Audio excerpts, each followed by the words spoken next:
en nog eens eten. Als je net zo groot wilt worden als ik, zei moeder beer. Als ik groot ben, gaan we stoeien in de sneeuw, zei kleine beer. Stoeien in de sneeuw was zijn lievelingsspelletje.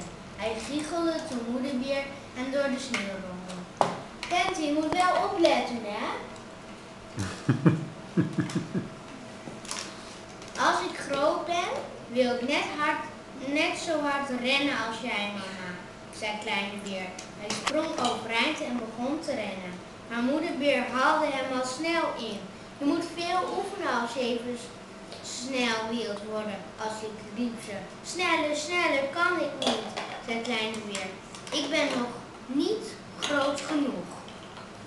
Ik zal je laten zien hoe het is om groot te zijn, zei moeder beer. Kleine beer klom op haar schouders. Hij kon het einde van de wereld zien. En als hij overeind ging staan, kon hij bijna de hemel aanraken.